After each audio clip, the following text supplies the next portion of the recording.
자, 이번 시간은 이어서 21번이죠. 다음 임대주택 사업의 세후현금 수지가 얼마냐 이렇게 물어봤어요. 자, 세후현금 수지를 구하는데 여기 보시면은 유효 총소득을 5천만 원을 줬다는 얘기죠. 그 다음에 영업경비를 우리가 공제해야 되는데, 영업경비가 거기 주어진 대로 영업경비를 공제를 하고 그러면 나오면 순영업소득이 되겠죠. 여기서 부채 서비스액을 공제하면은 세전이 나오고요. 여기서 영업소득세를 공제해야 세후가 나온다는 얘기죠. 그래서 요거를 우리가 구하는 관점에서 여기 보시면은 경비를 3천을 줬다는 얘기죠. 그러면 순영업소득이 2천이 나온다는 얘기고요. 그 다음에 거기 보시면 부채 서비스액이 1,000만 원이에요. 그죠? 그러면은 세전이 1,000만 원 나오겠죠. 그럼 여기서 영업소득세를 계산해야 되는데, 영업소득세가 순영업소득에서 이자하고 감가상각비를 공제하게 되면 과세 대상 소득이 나오죠. 여기에다가 세율을 곱하게 되면 그러면 우리가 영업소득세를 구할 수 있다 이런 얘기죠. 자, 순영업소득이 2천만 원이고요. 거기서 이자에 대한 부분은요.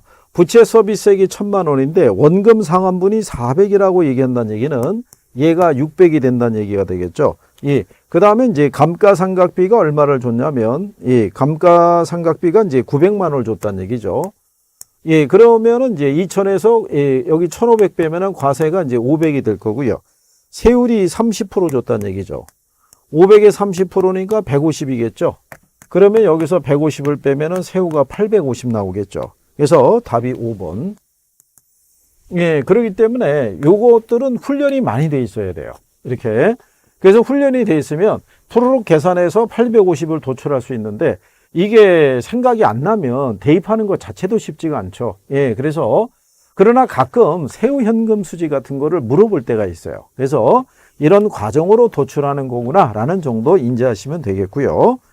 그리고 계산이 안 되시는 분들은 아이고 저걸 꼭 풀어야 되나 이렇게 생각하지 마시고 우리가 이론으로 혹시 나올 때를 대비해서 가유순전후 공경부서 이런 것들은 꼭 기억을 해달라 이런 얘기죠. 그 다음에 22번에 보면 저당담보부 증권에 대한 관한 설명으로 틀린 거를 물어봤을 때, 자, NPTS가 주어져 있을 때 NPTS는 모든 거를 누구에게? 투자자에게 이전하는 그런 방법이 되겠죠. 그 다음에 2번에 보면 MBB가 돼 있죠. 발행기간이 이 저당채권의 상환액이 있죠. 상환액에 대한 원리금 수취권을 투자자에게 이체하고 채무자의 채무불이행 위험 시 담보주택에 대한 처분 시 얻는 원리금에 대한 소유권은 이거는 채권 발행기관이 보유한다 그랬으니까 2번이 틀렸다는 얘기죠. 자, 우리가 2번에 MBB 같은 경우는요. 저당채권에 관한 소유권과 그 다음에 원리금 수취권이 있죠. 이거를 전부 누가 갖냐면 발행자가 갖는다는 얘기죠. 그래서 원리금 수취권은 투자자에게 넘겨주고 여기 있는 소유권에 대한 권리는 발행자가 갖는다 이렇게 분리시키면 틀리다는 얘기죠. 그러나 NPTB가 있고요. CMO가 있었을 때, 그죠? 여기는 소유권을 다 발행자가 갖게 되지만 원리금 수취권은 투자자가 이렇게 갖게 된다는 것도 기억은 해 두셔야 된다 이런 얘기가 되겠어요. 그리고 CMO 같은 경우가 이 중에 여러 개의 계층으로 된 건 CMO 하나밖에 없다라는 거 그렇게 구별하시는 게 필요하겠죠. 그래서 22번의 답은 2번이 되겠고요. 23번에 부동산 투자회사법이 나왔을 때 이번에 공지사항에도 알려드렸는데 부동산 투자회사법에서 개정된 내용이 자기관리 부동산 투자회사가 위탁관리 부동산 투자회사로 전환이 될 수 있어요. 그 얘기는 주총에 결의가 있고요. 의결이 있고 주총의 의결이 있고 그 다음에 국장의 인가를 받게 되면 그러면 자기관리 부동산 투자회사가 위탁관리 부동산 투자회사로 전환이 된다라는 거, 전환될 수 있다는 거, 그것도 같이 기억을 해 두시면 되겠고요. 여기서 우리가 틀린 것을 물어봤을 때 틀린 거는 일단 3번이 돼요. 자, 기업구조적 부동산 투자회사는 자본금의 100분의 30 이상을 일반인의 청약에 우선적으로 제공해야 된다 그랬을 때 그게 주식 공모조항인데 기업구중 부동산 투자회사에게만 적용되는 특례사항이 있죠. 주식 공모에 적용을 받는다, 안 받는다? 안 받는다는 얘기죠. 그죠? 자기관리나 위탁관리는 100번에 30 이상을 제공해야 되는데 기업구중 부동산 투자회사는 주식 공모에 적용을 안 받는다는 거죠. 3호도 가능하다. 예, 이렇게 말씀을 드렸던 거죠. 그리고 이제 4번에 보시면 감정평가사 공인중개사로서 해당 분야에 5년 이상의 이제 실무 경력이 있으면 자기관리 부동산 투자회사의 자산운용 전문 인력으로 우리가 등록될 수 있다라는 거. 그리고 이제 위탁관리 부동산 투자회사는 본점에 지점 설치할 수 없고 직원을 고용하거나 상근 임원을 둘 수 없다. 예, 그런 이제 주요한 법조문에 대해서는 정리가 돼야 된다라는 걸 알아두시고요. 24번에 보면 저당 상환 방법이 있는데 얘도 꾸준히 나오는 애들이에요. 그래서 저당 상환 방법을 보시면 저당 대출자 입장에서 보면 원리금 균등 분할 상환 방법은 원금 균등 분할 상환 방법에 비해서 원금 회수 위험이 더 높다. 맞는 편이죠. 그래서 원금 회수 위험은 원리금이 원금 균등보다는 더 높다. 이렇게 생각하셔야겠고요. 원리금 균등은 점증에 비해서 초기에 자금 회수가 당연히 빠르겠죠. 그래서 자금 회수가 제일 느린 거는 자금 회수의 관계는요. 원금이 제일 빠르고요. 그 다음에 원리금, 그 다음에 점증이 제일 늦은 이런 구조가 되겠죠. 그래서 이제 거기 3번에 보시면 원금 균등은 원리금 균등에 비해서 대출 기간에 이자 수입의 규모는 더 크다라고 그랬을 때 이자 수입의 규모는요. 뭐가 제일 크냐면 반대죠.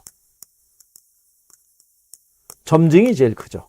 그죠? 이자 수입의 규모는. 그래서 이 3번이 틀린 말이 된다라고 이렇게 생각하시면 되겠고요. 그리고 이런 얘기죠. 이게 세 가지 관계가 있었을 때, 그렇죠? 이 구성이 있을 때 채무 불이행 전체 이자 수익의 크기는 얘가 제일 큰 방식이 된다라고 이렇게 생각하시면 되겠고, 얘는 가면서 상환액이 커지기 때문에 미래 소득이 증가하는 차입자에게 적합한 방식이 될 것이다. 그렇게 구별하시면 되겠고요. 그 다음에 이제 25번에 보시면, 다음의 자료를 이용해서 첫 해 원금 상환액을 계산하라고 되어 있어요. 그죠? 자, 이랬을 때, 거기 보시면은 조건이 원리금 균등 상환이에요. 원리금 균등 상환에서는 제일 먼저 원리금을 구하고요. 여기서 이자를 공제하면 원금을 구할 수 있어요. 그럼 원리금은 어떻게 구하냐면 융자금에다가 저당 상수를 곱하면 되겠죠. 자, 근데 거기서 융자금이 얼마가 되냐면 담보주택 가격이 6억 원인데 대부 비율이 60%예요. 그러면 3억 6천이란 얘기죠. 그죠? 근데 저당 상수가 몇 프로냐면 8%예요. 그러면 0.08을 곱하게 되면 그러면 이제 원리금이 나온다는 얘기죠. 그래서 3억 6천에 대한 0.08을 곱하시면 2,880만 원 나와요. 그럼 여기서 이제 이자를 빼줘야겠죠. 그러니까 빌린 돈이 3억 6천인데 이자율이 대출 이자율이 몇 프로냐면 5%예요. 그죠? 그래서 3억 6천에 5%를 이거를 계산하게 되면 그러면 1,800 나와요. 그러면 2,880에서 1,800을 빼게 되면 원금은 1,080만 원 나오겠죠. 그래서 답이 3번. 그래서 원리금 균등이 나오면 원리금부터 계산하는 게 원칙이고요. 원금 균등이 나오면 원금부터 계산하는 게 원칙이에요. 그래서 다음 우리가 이제 이 회차 안에서는 두 가지를 비교하는 문제라도 우리가 정리할 수 있으니까 기본적으로 원리금 균등으로 구하는 방법, 원금 균등으로 구하는 방법, 그 다음에 두 가지를 비교하는 거, 이런 걸 가지고 우리가 이번에 대비한다 이렇게 생각하시면 되겠죠. 자, 그 다음에 26번에 가시게 되면 다음은 이제 프로젝트 금융 방식에 대한 설명이다. 틀린 거를 물어봤을 때 그러면 이제 프로젝트 금융이 나오면요. 프로젝트 금융에 관한 내용들이 쭉 정리가 돼 있어야 돼요. 그죠? 그래서 1번에 보면 프로젝트 회사하고 개발업자 사이에 어떤 이제 재무적인 영향도 미치지 않는 부의 금융 효과를 누릴 수 있어서 채무 수용 능력이 제고가 된다. 그거는 항상 알아두셔야 돼요. 프로젝트 회사가요. 거기 있는 프로젝트 회사와 회사하고 이제 개발업자 이 사이에서는 그 어떤 이제 재무적 영향을 미치지 않는 부의 금융 효과를 누릴 수 있어서 채무 수용 능력이 제고가 된 높아진다는 얘기죠. 그게 이제 프로젝트 사업자 입장에서 보면 그렇다는 얘기죠. 프로젝트 사업주는 프로젝트 회사를 세우고 여기에다가 자기가 가지고 있는 권리를 넘겨준다는 얘기죠. 예, 그러므로 이제 프로젝트 사업자 입장에서는 만약에 자기네가 다른 곳에 투자 운영할 때 필요한 자금을 조달할 때 용이해지더라 이런 얘기고요. 그 다음에 이제 프로젝트가 이제 도산할 때 프로젝트에 발생하는 현금 흐름이나 자산의 범위 내에서 채권 청구가 가능하고요. 채권자는 사업주에 대해서는 청구할 수 없다. 그래서 원칙적으로는 비소구 금융이란 얘기죠. 근데 근래 들어서는 프로젝트 사업주에도 일정한 부분에 출자를 요구하기 때문에 제한적 소금융의 성격도 가지고 있다. 거기까지 정리하시면 되겠고요. 그 다음에 이제 대규모의 자본이 소요가 되고 이 사업이 실패할 때 막대한 손실로 인해서 사업 투자자의 피해가 클 것으로 예상되는 사업에 적합하다. 그래서 원래는 이게 유전 개발 같은데 썼던 그런 방식이라고 보시면 되겠고요. 그래서 일반 기업 금융에 비해서 절차가 간편하나 금융 비용이 더 많이 든다라고 되어 있는데 일반 이 기업 금융에 비해서 절차가 상대적으로 복잡하죠. 여러 개 이해관계인이 같이 참여하니까 대출 기간 아니면 투자자 이런 식으로 이해관계가 다른 사람들이 참여하기 때문에 사업 절차도 상대적으로 좀 더딘 편이고 의사결정도 신속하게 내리지는 못한다 이런 표현이죠. 그리고 이제 사업성을 기초로 대출이 이루어지니까 사업주에 대한 신용 평가 대신에 대출금에 대한 신용 평가 외에 대출 상환이 가능하기 때문에 정부의 비대칭성 문제를 해결할 수 있다는 얘기는 프로젝트 사업주가 추진하는 여러 개의 사업에 대한 정보를 입수할 필요가 없고요. 프로젝트 회사가 운영하는 그 사업에 대한 사업성만 우리가 확인하면 되기 때문에 정보가 부족해지는 문제를 막을 수 있더라 이런 얘기죠. 그래서 26번의 답이 4번 이렇게 되겠고요. 27번에 보면 부동산 마케팅 전략 중에서 우리가 마케팅 믹스 전략에 대한 설명이죠. 그러면 마케팅에서는요. 마케팅 전략이 거의 다예요. 그러니까 마케팅 전략은 반드시 정리하고 들어가셔야 되죠. 그럼 마케팅 믹스 전략 하게 되면 우리가 제가 유판이라고 얘기했어요. 그죠? 제품 전략. 그러니까 제품이니까 프로덕트. 그 다음에 가격 전략, 프라이스. 그 다음에 유통 경로 전략, 플레이스. 그 다음에 판매 촉진 전략, 프로모션.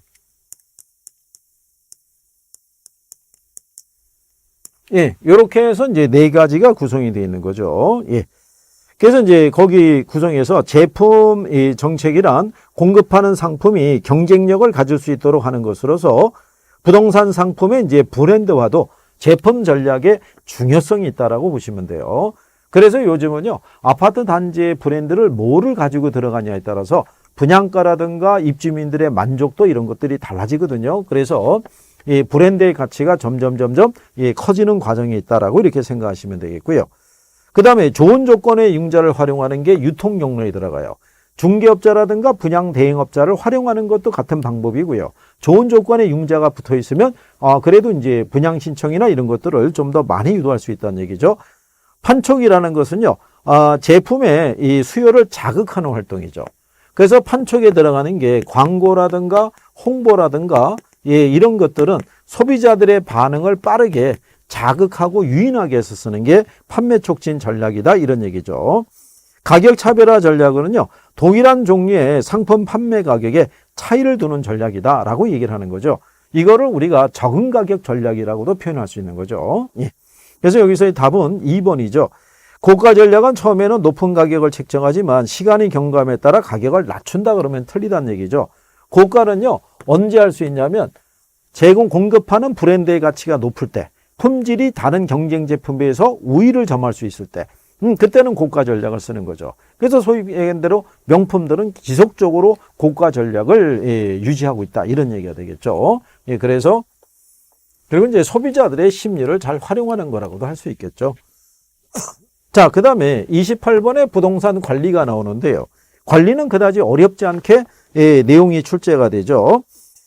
자산 관리라는 것은요, 이 부동산 예를 들어서 부동산 자체에 대한 자산 및 부채를 종합 관리하는 것으로 시설 사용자나 기업이 요구에 따르는 적극적인 관리에 해당하는 게 시설 관리라고 그러면 틀리겠죠. 그래서 그거는 무슨 관리가 되냐면 자산 관리가 되겠죠.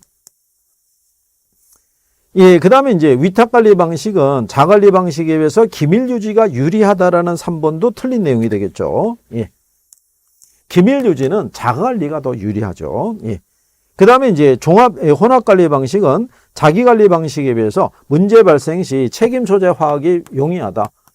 혼합관리의 가장 큰 단점 중에 하나가 문제가 발생하게 되면 책임 소재가 불분명해진다는 게 단점이죠.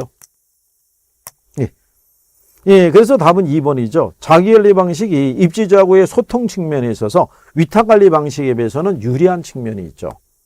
예, 그러니까 아무래도 임차자들 관리가 아무래도 외주를 받아서 하는 것보다는 훨씬 더 살갑고, 그죠? 어려운 점이 있으면 바로 들어주고 뭐 이런 것들에 대해서.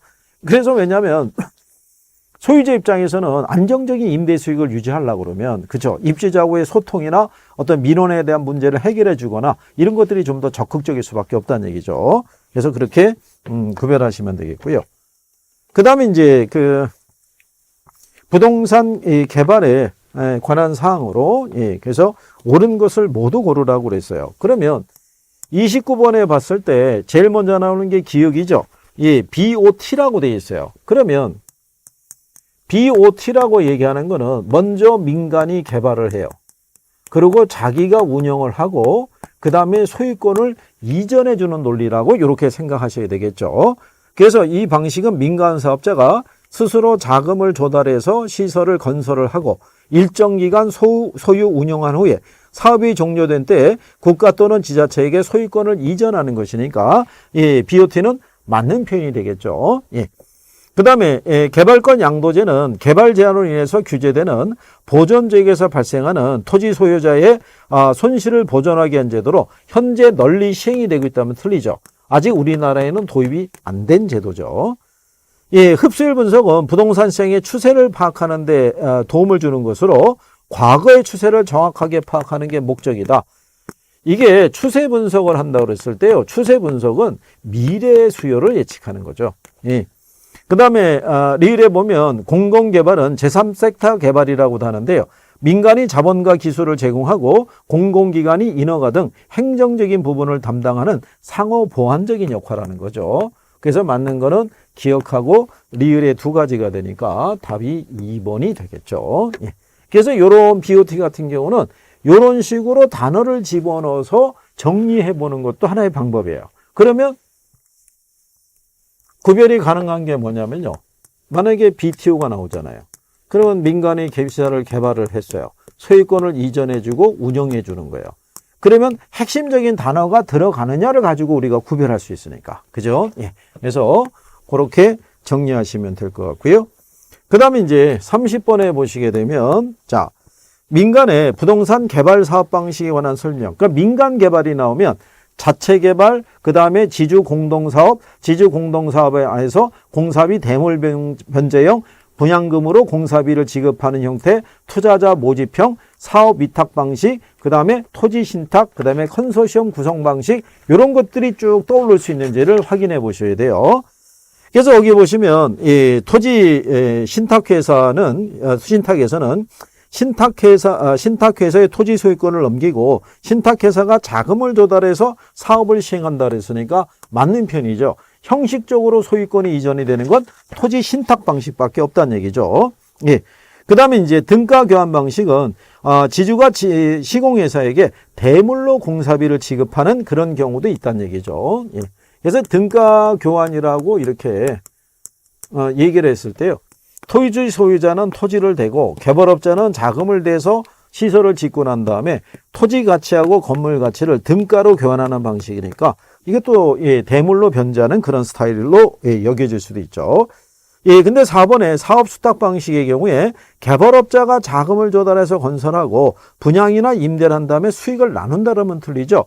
사업 수탁, 사업 위탁 방식에서는 사업 주체가 누가 되는 거예요? 토지 소유자가 되는 거예요. 자금도 누가 된다? 토지 소유자가. 그러니까 토지 소유자는 시공사에게 시공을 의뢰를 하고 네가 분양 대행까지도 하되 대행을 한 거에 대해서 분양을 한 건에 대해서 수수료를 지급하는 방식이란 얘기죠. 개발업자에게 뭐를 주는 개념이냐면 수수료를 지급하는 개념이지 이익을 공유한다, 지분을 공유한다 그러면 틀리다라고 얘기했었어요. 예, 그래서 30번 문제에서는 답이 4번. 예. 그 다음에 이제 31번에 수요와 공급이 이렇게 들어와 있는데요. 이게, 이쪽에 수요와 공급이, 뜬금없이 왜 들어오지? 그게 이제 왜 그렇게 했냐면요. 작년부터 책형이 A형으로 통일이 됐어요. 예, 그러다 보니까 과연 배열이 순서대로 나올 것이냐? 아니면 중간에 흐트러져 가지고 앞에 경제편에 있어야 될 데이 뒤에도 끼어 있고 뭐 이렇게 나오는 게 아닌가? 확인할 길은 없으니까 올해 들어가 보면 이제 좀 뚜렷해지겠죠. 예, 그래서 이렇게 배열이 돼 있다. 그래서 수요와 공급에 관한 설명으로 틀린 거를 물어봤을 때 용도 변경을 제한하는 법규가 완화가 되면 공급은 이전보다 더 탄력적이 되겠죠. 그래서 일단 답은 1번이 되는 경우죠. 예, 그리고 이제 2번 지문은 꼭 알아두셔야 되는 게 가격 변화율은 비탄력적일 때 커진다고 그랬어요. 그래서 부동산 수요가 증가할 때 공급이 비탄력적이면 가격은 더 크게 상승하죠. 수요가 증가하면 가격이 상승하니까. 예, 그래서 그렇게 보시면 되겠고요. 그 다음에 사적 재화의 시장 수요는 개별 수요의 수평적인 합계라고 할 수 있죠. 수평적인 합계라는 얘기는 주어진 가격 수준에서 그 양을 다 더한 것이다라고 이렇게 설명을 해드렸던 거죠. 자, 그래서 이제 그런 내용이고요. 그리고 이제 소득이 변하면 곡선이 이동하죠. 가격이 아니니까. 예. 그래서 31번에서는 답이 1번이 되겠고요. 그 다음에 이제 32번에 보면 도시공간 구조 이론이 나오면 우리가 동심원 이론, 선형 이론, 다핵심 이론, 여기에 기본적인 내용이 내가 정리가 돼 있는지 여부를 또 확인하셔야 돼요. 예, 그래서 타당한 걸 물어봤을 때 버제스의 동심원 이론은 튀넨의 동심원 모델에 근거해서 만들어진 이론이죠. 그래서 여기 있는 이 고소득층은 저소득층에 비해서 내부에 입지한다는 것이다. 그러니까 틀린 거죠. 왜냐하면 우리가 중심 업무지구가 있고요. 예, 그 다음에 점이지대가 있고 그 다음에 저소득층의 주거, 고소득층의 주거, 통근자 지대니까 고소득층의 주거지가 저소득층의 주거지에 비해서는 도심에서 멀리 떨어진 곳에 위치하고 있는 거죠. 그 다음에 2번에 보시면 동심원 이론에 따르면 천혜지대 또는 점의지대는 저소득층의 주거지대와 고소득층 주거지대 사이에 위치한다는 게 틀린 거죠. 점의지대, 점의지대는 중심 업무지구와 저소득층 주거지구 사이에 위치하니까 요것도 틀린 내용이겠죠. 선형 이론에 따르면 고소득 지역의 지역과 제조업 지역은 예를 들어서 보완적으로 근접 지역에 입지하는 경향이 따르면 틀리다는 얘기죠. 서로 멀리 떨어진 곳에 입지하게 된다 이런 얘기고요. 예. 다핵심 이론에서는 다핵의 발생 요인으로 유사 활동 간의 집중 지향성, 이질 활동 간의 입지적 양립성이라서 틀린 거죠. 입지적 비양립성이죠. 예, 그래서 이 문제의 답은 5번이죠. 동심원 이론에 따르면 고소득층의 지대는 고통의 요지를 중심으로 예를 들어서 상업 업무 위주의 부도심이 형성이 된다는 게 이제 이쪽 지역이죠. 예, 그래서 외곽에 이제 마트도 있고요. 사립 중고등학교도 있고 주거지도 있고 이런 부도심이 만들어지기도 한다라고 얘기하는 거죠. 그래서 32번에 답이 5번 이렇게 정리하시면 되겠고요. 그 다음에 이제 33번에 가면 거미집 이론이 나와 있죠. 예. 거미집 이론이라는 거는 부동산 시장에서 수요와 공급 간에 시간적인 갭이 발생하는 과정을 이제 설명하는 거죠. 그래서 최초의 균형에서 새로운 균형으로 이동에 관한 과정을 이제 설명하고 있다. 예. 그런데 이 거미집 모형은 상업용과 주거용이 있고요. 상업용, 공업용이 있고 주거용 부동산이 있으면 어디서 더 많이 나타나냐면 상업용, 공업용에서도 많이 나타난다는 얘기죠. 주거용은 필수제이기 때문에 경기 호불항의 여파를 상업용이나 공업용보다는 적게 받는다라고 이렇게 보시면 되겠죠. 예, 그리고 거미집 이론은 불완전한 이론이기 때문에 가정이라는 게 성립해야 되는데, 그 가정이라는 게 금기에 예를 들어서 수요량이 있죠.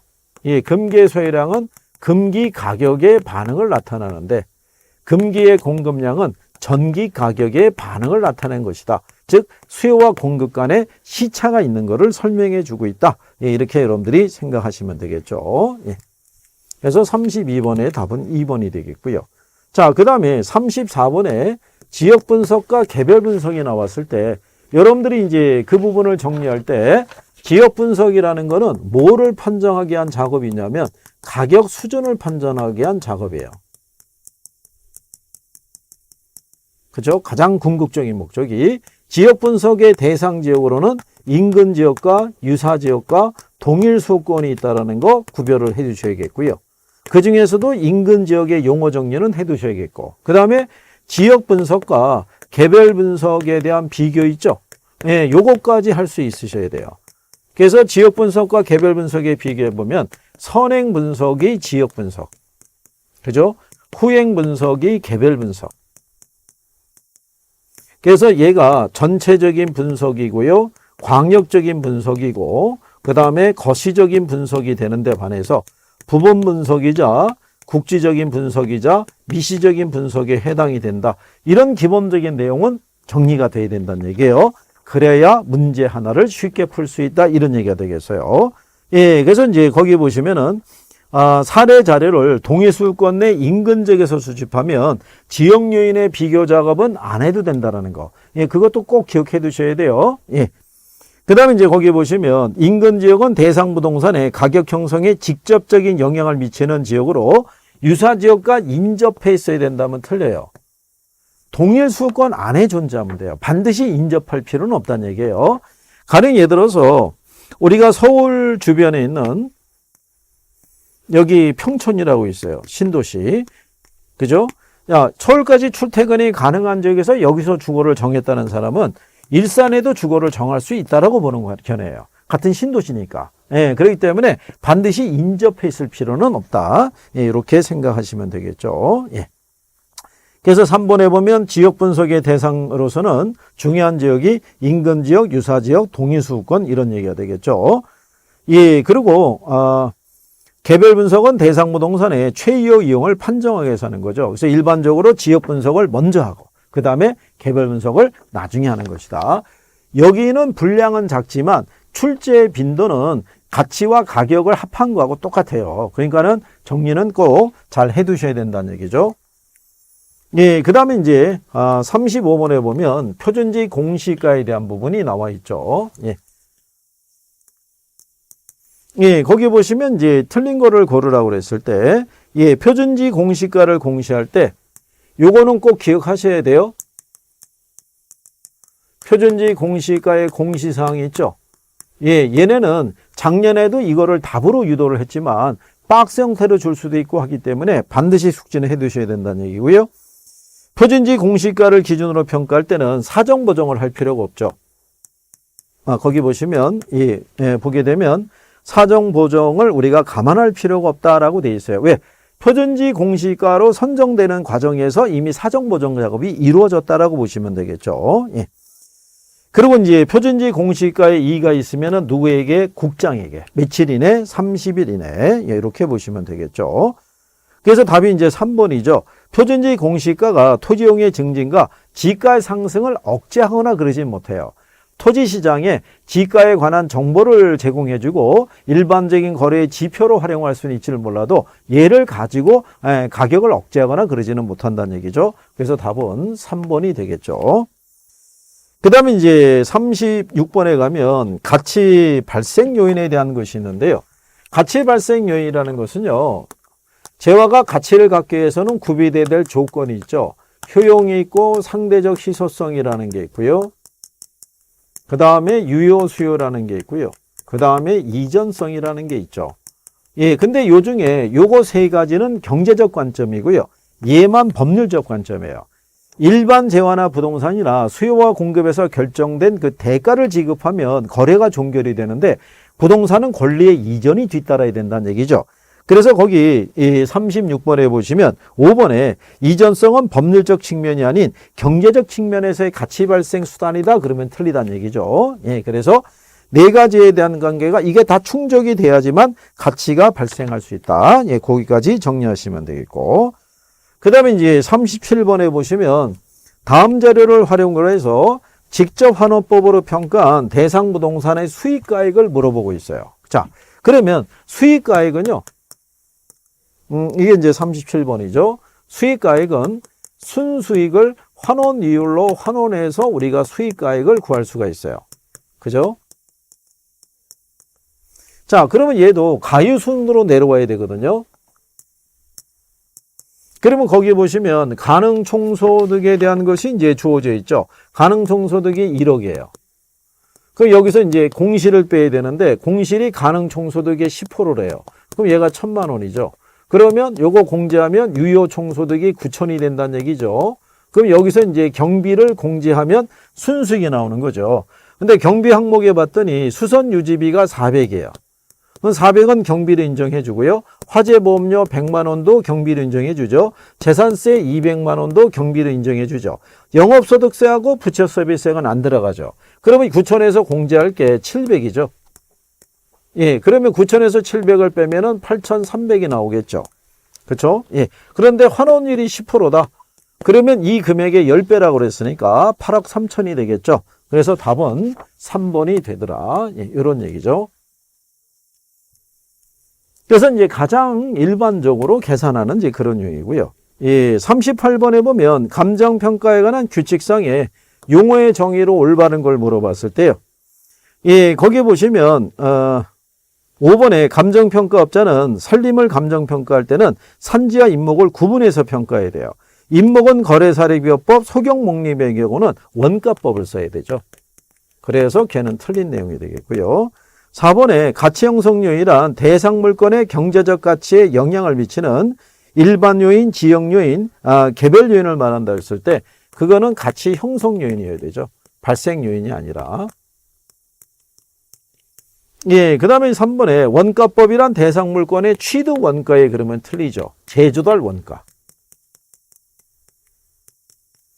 그 다음에 이제 2번에 보면 수익환원법이란 예, 쭉 가서 임대료를 구한다라면 틀리죠. 임대료 구하는 거는 수익 분석법이죠. 예, 그래서 답은 1번이죠. 예, 기준 시점이란 대상 물건의 감정평가를 결정하는 기준이 되는 날짜를 얘기하겠죠. 그래서 용어도 기본적으로 정리는 해두시는 게 낫죠. 계산 문제가 아니니까.